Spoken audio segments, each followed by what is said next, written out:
What's up, everybody? And today we're checking out how the new Smart Scope changes combat by task and purpose. This is the new scope that is going on the US military rifle. Apparently, it's absolutely nuts. Everyone told me to react to this.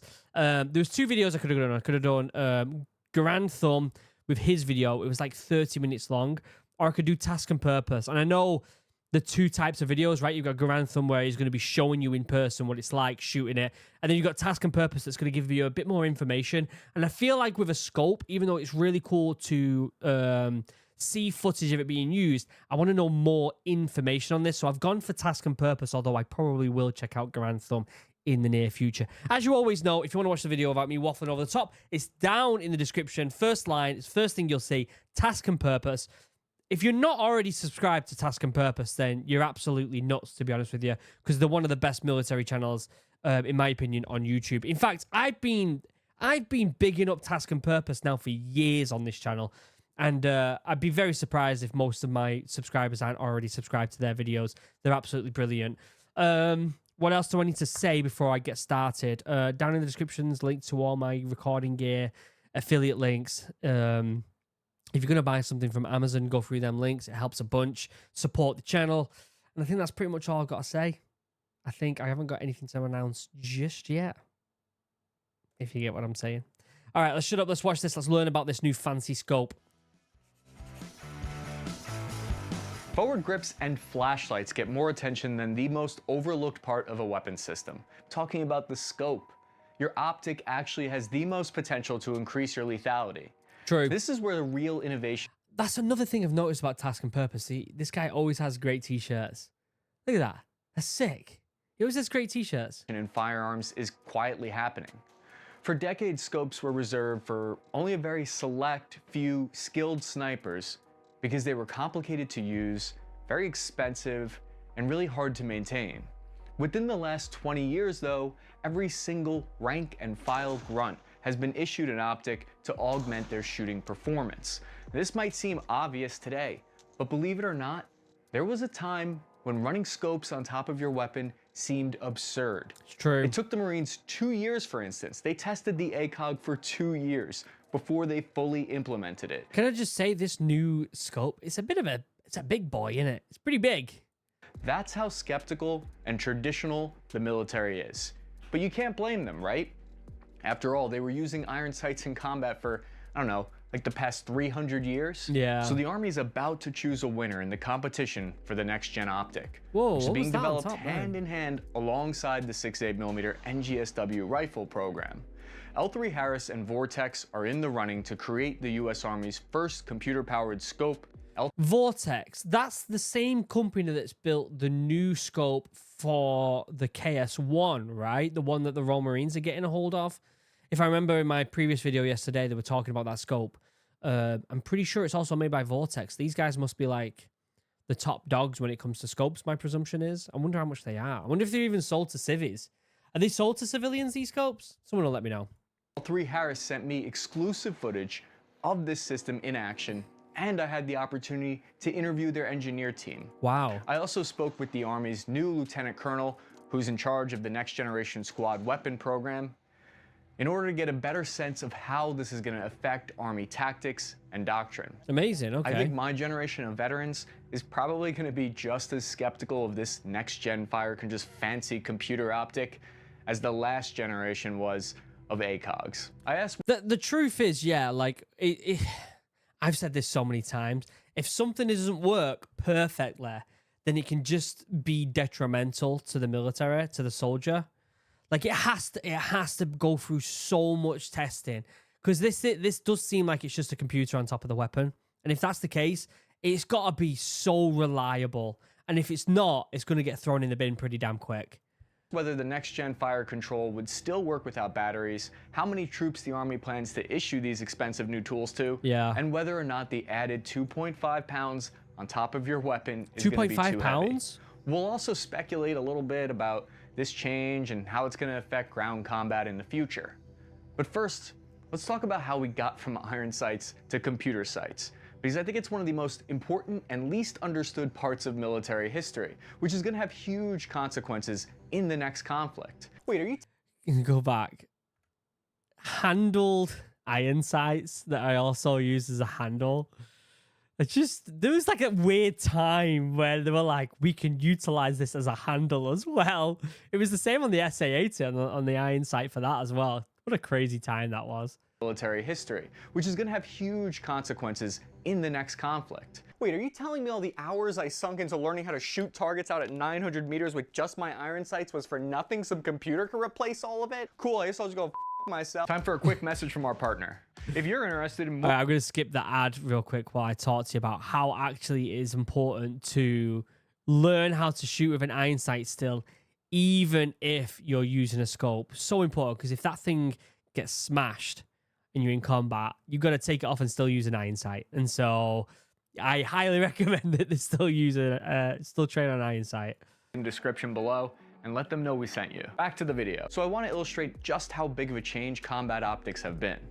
There's a story from Iraq that came out in 2004, right around when the ACOG performance stats were starting to come back from the front lines. And it said, quote, Marines with the ACOG equipped M16A4 in Fallujah got so many headshots against the enemy that until it was closely examined, observers thought the insurgents had been executed, end quote. So the introduction of combat optics on the They thought they'd been executed. Oh my days. All because of an ACOG. Imagine what this thing's gonna be like. battlefield was so overpowered that the enemy accused the US Marine Corps of cheating. Wow. People couldn't believe these optics were actually that accurate and effective. In order to understand the future of optics, we need to go back and quickly talk about how they became so commonplace in the first place. The origin of scopes trace their roots to Utica, New York, where the first practical rifle scope was invented in 1835. Wow. In a book titled The Improved American Rifle, John R. Chapman wrote about how it was the first scope to not break after a few shots. General Malcolm, he's a military general at the time, basically stole that idea and made a better version, and then used his military connections to make his scope the standard issue sniper scope in the American Civil War. What a strange looking thing. It looks like another barrel on top, doesn't it? It's so bizarre. Sounds like he inspired a couple of generals since then. The reason only a select few had scopes between 1835 all the way to like 1995 is because they weren't durable and they cost too much.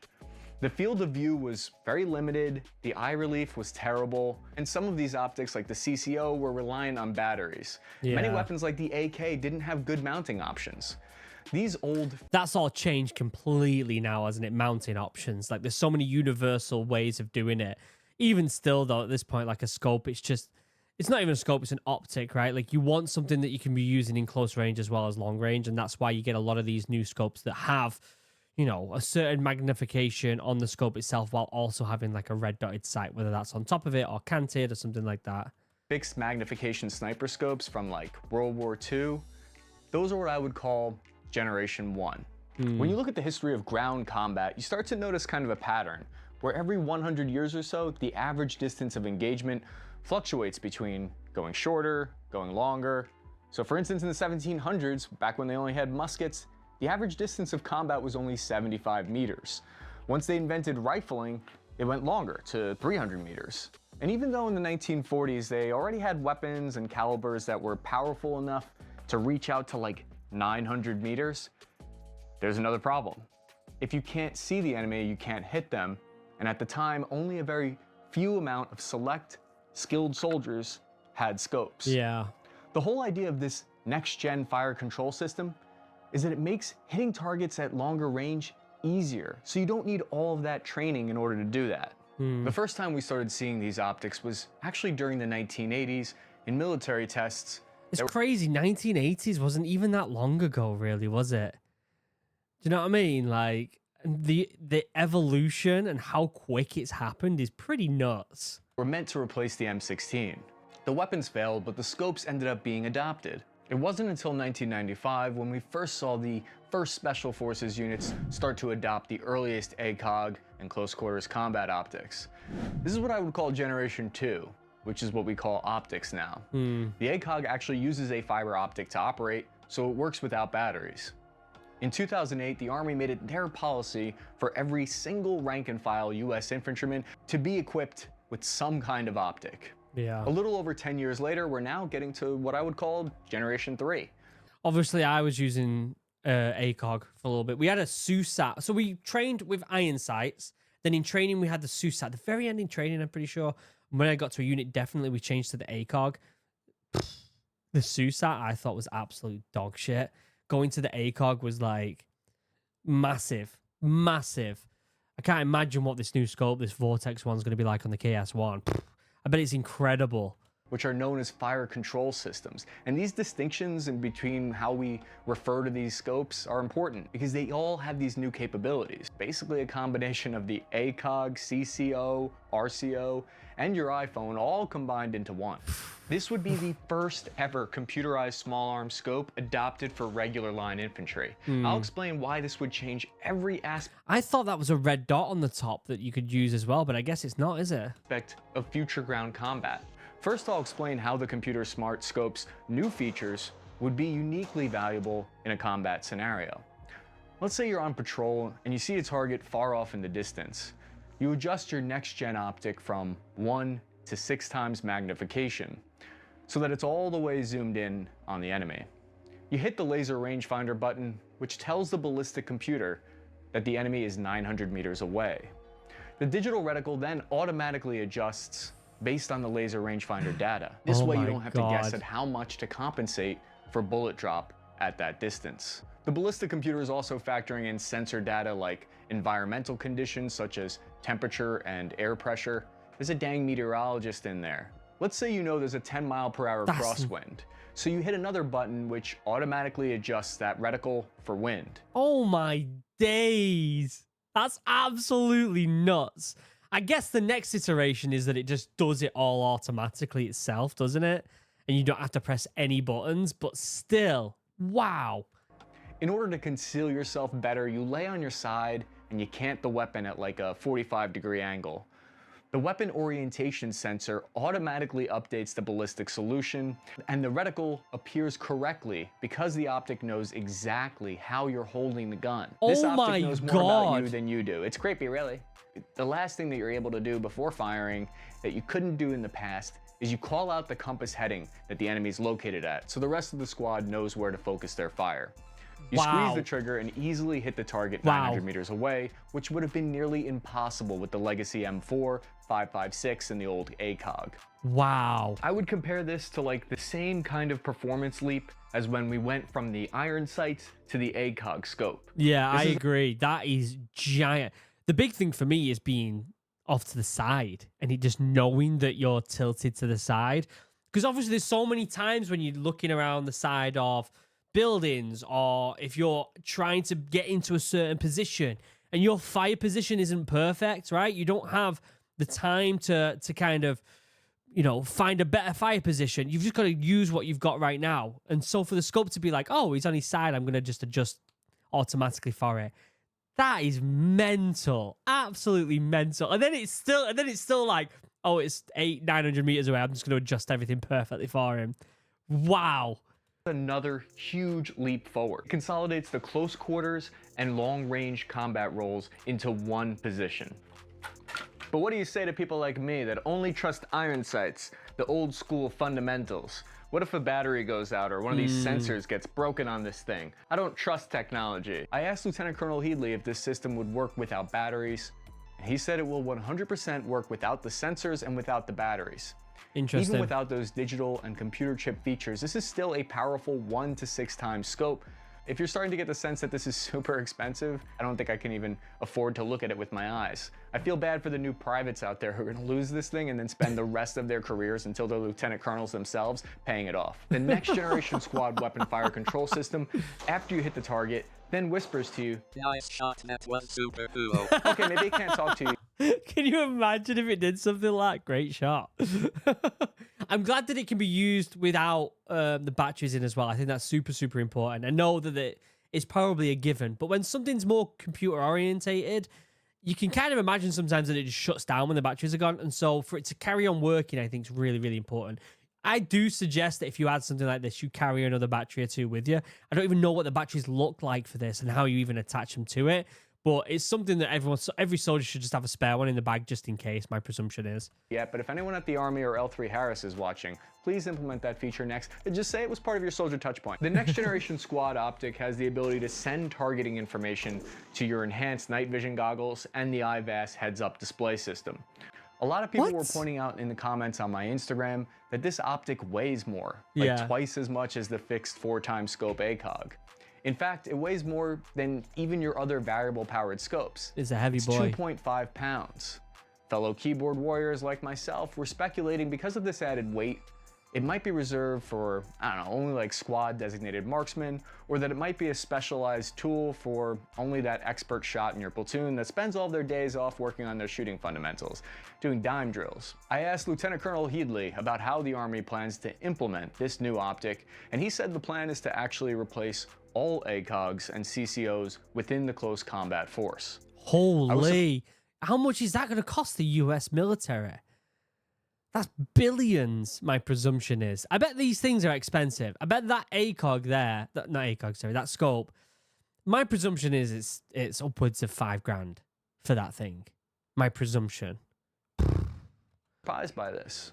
Apparently they will eventually roll this out to every infantryman, Cav Scout, etc., all of the frontline roles. Wow. To me, this makes me speculate that the Army's doctrine and tactics is going to have a major shift to focus on long-range engagements that were impossible before. In the past, just think about every soldier having something like this. If the US ever went to war again, like at what point is the technology that the US using for their military just, it's not even the fact that they've got more soldiers than the majority of the people in the world. Maybe not like China and stuff like that. I think China have more soldiers. But the technology advancement, it's like having weapons that they have now and then going to fight people during World War II. Do you know what I mean? Like, it's like the US is getting so advanced when it comes to this technology that it's just impossible. It's like Roman soldiers rocking up to Britain and fighting tribes. Do you know what I mean? Like, the advancement's just bizarre. There's no other country that's ever going to have a chance. And that's a good, I'm saying that's a good thing. And I'm glad that I'm a US citizen. 2 decades, soldiers got out of hand with modding their rifles, so the idea is here that you're only going to need the next-gen fire control system on your weapon, which I know is going to be disappointing for everyone who was looking forward to their gun being a reflection of what a cute, special, unique individual they are. They will need to create more long-distance ranges and targets out to at least 600-700 meters to get soldiers to start taking advantage of these future weapon systems, like the 6.8 and the next-gen fire control. The first thing I noticed about this device was that thing sticking out on the top of it. It kind of looks like a reflex sight, right? That's what I thought it was. When I first saw the images, up until this video, I thought it was like a close quarters scope or something. And at first that's what I thought it was, some kind of close quarters EOTech. But that's actually the laser rangefinder sitting up there. It's a little bigger than I would have expected. Yeah. L3 Harris told me, quote, "Our squad fire control increases probability of hit out to and beyond the max effective range of current issued assault rifles." You have to remember as well, in like 10, 15, 20 years, like the technology in this thing's only going to get better. And so that giant thing on the top is probably going to get smaller. The weight is going to get lighter. Like it's only going to get better, which is crazy. Officially engaged targets at 900 meters with an SR-25 rifle firing 7.62 by 51 millimeter ammo. I asked why this system is possible now as opposed to 10 years ago, and they said, quote, "Sensors, laser rangefinders, and electronic displays have continued to get smaller and more robust over the last decade, and these technological advances have enabled our engineers to minimize size, weight, and power impacts." I asked L3 Harris creators how the digital reticle works, and they explained it's set up with different pre-programmed modes. The operator is able to switch between those modes based on the mission scenario. For example, if a soldier is in an urban environment, they can rapidly bring up a close combat red dot. Oh or my if there's God. a heavy crosswind, the user can bring up a digital wind dot reticle with 5 and 10 mile per hour holds. Oh my days, this thing's nuts. This thing is legitimately incredible. I'm going to watch Grand Thumb's video as well in the next day or two about this thing as well, just so you all know. I got to watch more about this scope. This has blown me away more than anything else I've watched recently. If the soldier is still hungover from the night before, they can use the autopilot mode. All right, fine, not yet, but they're designing this for cars, so I'm sure we're gonna have autopilot for guns soon. Looking forward to that L3 Harris Elon Musk collab. So L3 Harris sent me a great explanation of how the system works, and instead of rewording it and putting it in my own words, I'm gonna leave it as is because I love how they worded it, except I am gonna replace every time they said user with the word operator, and anytime they use the word target, I'm gonna replace that with the word baddie. So, L3 Harris said, quote, "The operation is as follows. When in combat mode, the operator identifies a baddie through the fire control. The operator places a digital LRF reticle on the baddie and lasers. At that moment, the range is determined, the environment is sampled, the weapon orientation is calculated, and the ballistic algorithm is applied for these variables, and inclusive of the weapon and ammunition data. This all occurs, obviously, in a fraction of a second, nearly instantaneously. Once complete, Incredible. a range/environment/orientation corrected ballistic reticle appears. The LRF reticle disappears, and the operator places this corrected aim point on the baddie and engages." End quote. When I spoke to the L3 Harris engineers, they told me that this system integrates with the FWS, which is the Army's new thermal imaging night vision tool. They've successfully hit targets at 700 meters using this system combined with the night optics. Oh my god, they're shooting at 700 meters at night? What the fuck? They're just, at this point, should we just start calling operators like friggin' Spartans, Master Chief? Do you know what I mean? Like, what the fuck? 700 meters at night and they're just like, it's just working with the NVGs like it's nothing. This thing has blown me away. I've got to watch Garand Thumb's video about this as well, because from what I've seen, he actually got his hands on it and shot it as well.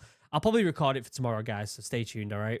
This is really impressive when you consider the best we could do with the legacy systems was to hit a target at like 150 meters 50% of the time at night. Yeah. So this really ups our night capabilities. FWS does weigh 1.5 additional pounds though, an additional 4+ pounds. Then you got the 6.8 NGSW rifle, which itself probably weighs like 9 pounds. So a rifleman's weapon system will be like 13 pounds overall. Best get to the fucking gym then, because I'm going to be putting one of them on if I'm in the military. If I was in the US military and I had an option of just having a bit more weight and having that thing on it, I'm going to the gym. That's what I'm doing. It's about what a 249 gunner is. I see possibly a slower moving, more heavily armed future infantryman. Yeah. But I might be wrong. I want to know what your thoughts are on this new system and its features. It's basically halfway to autopilot, shooting baddies at 900 meters and beyond. I Do you have like an extra video here? especially want to hear from you if you use the iron sights and then ACOG and now are adjusting to this new optic. So I'm your host, Chris Cappy from Task and Purpose. Follow me at Cappy Army on Instagram, and I'll see you next week.